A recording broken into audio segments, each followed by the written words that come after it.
Hey, welcome back to my channel, you guys. Dying to DIY. It's me, Camaro, and in this video I have 3 super quick, simple, and very easy Halloween crafts to share with you guys.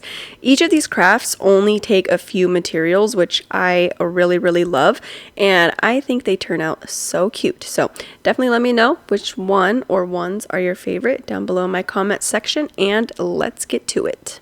For my first project, I'm going to be using this skull stand from Dollar Tree, and I just took it to my garage and gave it a couple of coats of flat black paint.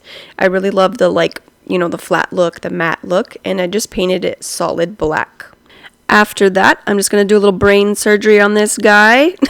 No, I'm going to take my razor blade and I'm just cutting a slit in the back of the skull there, kind of, halfway in between or so. I do end up making it into like a little flap because that worked out better, but I don't have that on camera. After that, I'm using some of these fairy lights from Amazon, and I'm just going to take those apart, open them up, and then shove them inside of that skull like so. No rhyme or reason because it's really hard to kind of get in there, you would have to cut a whole chunk of the back of his head off to kind of place the lights where you really wanted them to be. So no, I just shoved everything in there. And now everything is just hidden incognito, but I do obviously want the light to come through, so I'm just taking my razor blade again, and I'm just going in through like random spots on this skull, so like his eyes, of course, his nose holes, his teeth, and then I decided to go like along the cracks on the skull as well. I thought that would be kind of cool, so I'm just taking my razor blade and making those cuts, and bam! That was it for this one. Look how quick and easy. A little spray paint, couple lights, a couple of cuts, and voila, he is done. I love the way he turned out. He's kind of creepy if you ask me. I don't really know how I'm feeling about the X's on his eyes personally. I wasn't really thinking about that when I was cutting them. I don't know, it's like too what am I trying to say? Like demented, you know what I mean? I would go for maybe just like a random slit or maybe like a couple of holes, like tiny little holes. But either way, I think he still comes out really cool looking, kind of, like I said, definitely creepy. But yeah, super simple, quick, and easy for that one.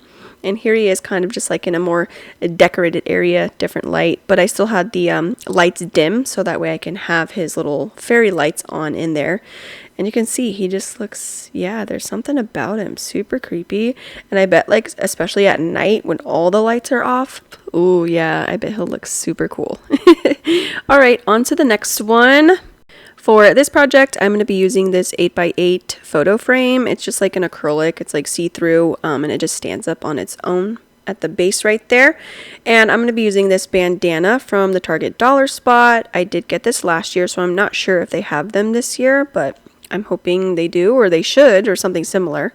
So I'm just opening that up, and I'm going to be using my Cricut little mini heat press to kind of, oh my gosh, I can't even talk, get out all the wrinkles. So I'm using the picture frame to kind of gauge where I need to iron out the wrinkles and whatnot, and then I'm just going to get to it and just keep going until that space is basically almost wrinkle free, as much as I possibly can, you know what I mean? And then I'm going to take my Cricut cutting mat and then line up the material with the picture frame, and then I'm going to use my little rolling cutting tool from Dollar Tree just to go along the picture frame, so that way I know exactly where I need to cut, and then also so I can have a straight edge, so I can make sure those edges, are as straight as possible.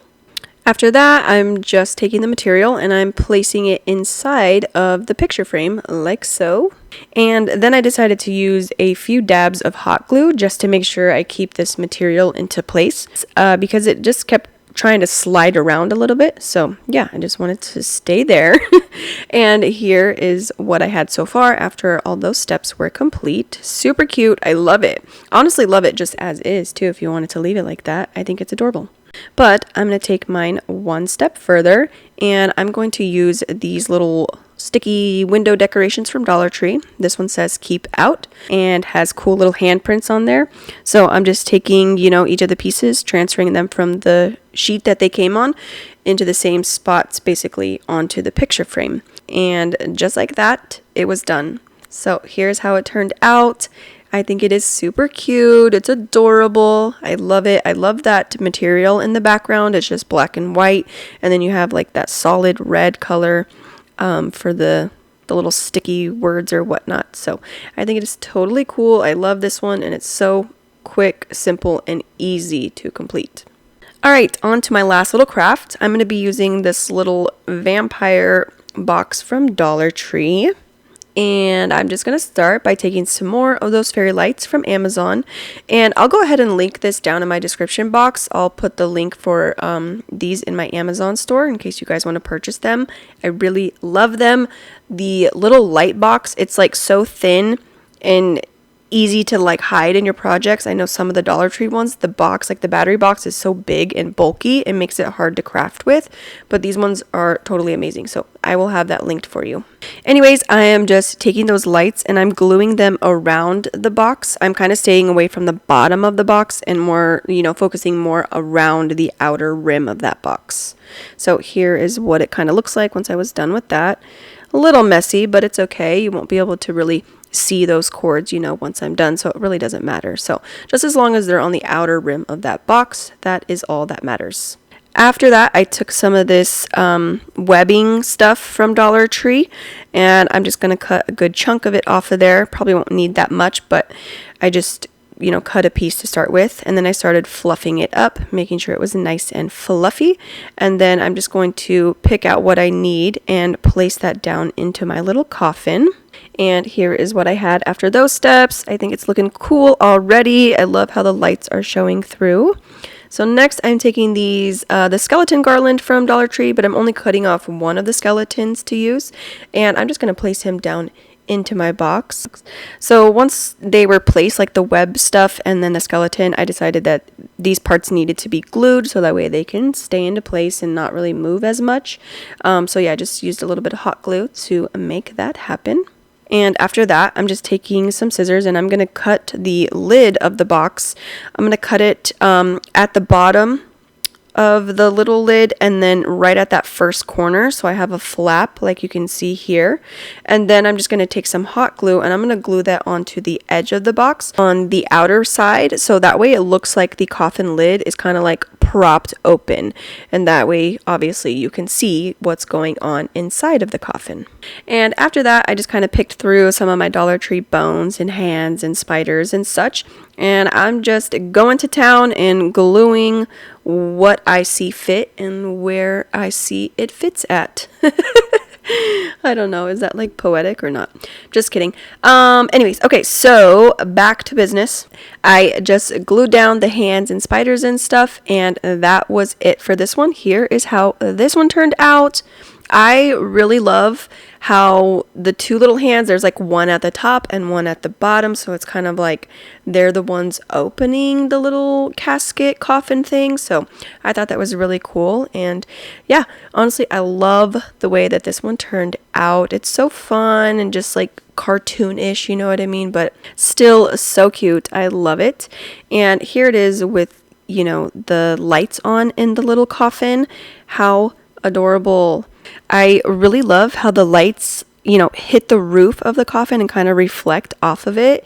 It almost just like adds like a more dramatic effect. It kind of looks like a stage, you know what I mean? Like a red and like lights, but I think it adds to that dramatic effect that I was going for, and I love it. I think it's so cute. Well, anyways, guys, that is all I have for you. Thank you for being here, stopping by, spending some of your time with me. Hopefully you guys enjoyed these little quick crafty projects, and maybe you'll think about recreating one or some for yourself. Let me know down below in the comment section which one is your guys' favorite. For me, I would say, I don't know, that's kind of tough. It's between, I think, the little coffin for me and then like the little skeleton head with the light showing through. But I'm going to have to go with the coffin. I think my favorite is the coffin. So let me know what yours is down below. And thanks again for being here and watching. I am so happy to have you guys a part of the Dying to DIY fam.